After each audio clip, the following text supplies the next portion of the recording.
We are naturally social beings. Society encourages your evolution and heeds you to not be alone. Social ability ensures survival, and it also makes you feel good. So, it's no wonder that for some of us the thought of being alone terrifies us. But as David Whyte once said, sometimes it takes darkness and the sweet confinement of your aloneness to learn that anything or anyone that does not bring you alive is too small for you. Your aversion to solitude can be a result of stigma or a tumultuous childhood. For example, narcissistic parenting. Perhaps, it's because you often conflate loneliness and solitude.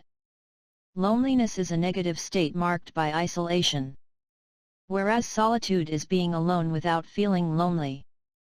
But, regardless of the reason, having time alone can be beneficial. During this time, surely many of you have had to adapt to a life alone in your homes. At first, loneliness can seem terrifying and isolating. But, solitude should not be feared. Many discoveries lie in wait when you take time to be alone. Here are 6 ways you can enjoy solitude. Number 1, self-reflect. Am I holding on to something that does not serve me?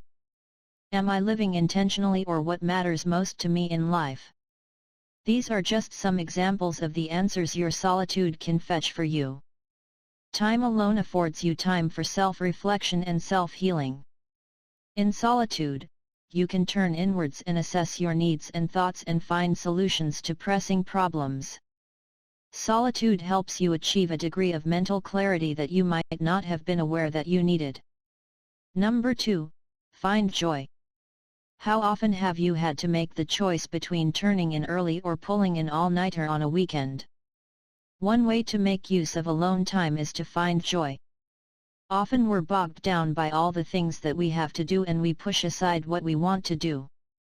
Finding joy can be taking some time to meditate on your thoughts and emotions or doing something you actually want to do. In the process of exploration and discovery, be grateful for the solitude. It can include starting a happiness journal where you occasionally write down things bring you joy. Number 3, nurture your hobbies. This is perfect time to pick up the hobby you never seem to get time for. Like watercoloring or practice the piano like you've always yearned to. Having or taking some time to be alone allows you to explore or re-explore those things you were once interested in but did not have time to do.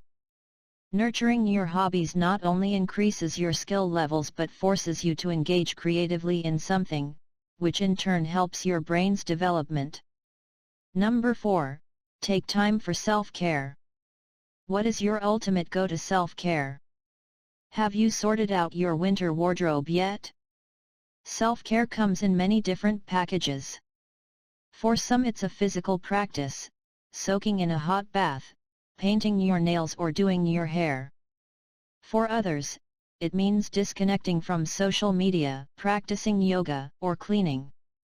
It's important to take time for self-care. Engage in whatever form of self-care you need. Not only will it give you something to do, but it will instill within you a sense of calm. Number 5, learn something new. Is there a new language you've been wanting to learn forever, perhaps a recipe you wanted to try but never had the time for? Solitude is a great opportunity to learn something new, whether you are learning a new language or a new skill. Productively engaging your mind for the sake of curiosity is a wonderful way to spend time alone. Learning something new will not only make you feel more confident in your abilities but also help you create a buffer against stress. Recent research found that engaging in learning activities helped workers create a buffer from detrimental effects, such as negative emotions, unethical behavior, and burnout. And number 6, play, dance. As you get older, does it seem like you're slowly losing your childhood sense of wonder and excitement over things? Do you miss engaging in activity for the sake of activity? When was the last time you did something just for the sake of doing it? It's been a while, hasn't it? Play grounds you to the present, while being in the present, the past, the future and all of their worries dissolve. There are many spiritual, emotional, and mental benefits to play. The most beneficial is how it reduces stress. As a full-fledged novice adult, play may seem like a waste of time.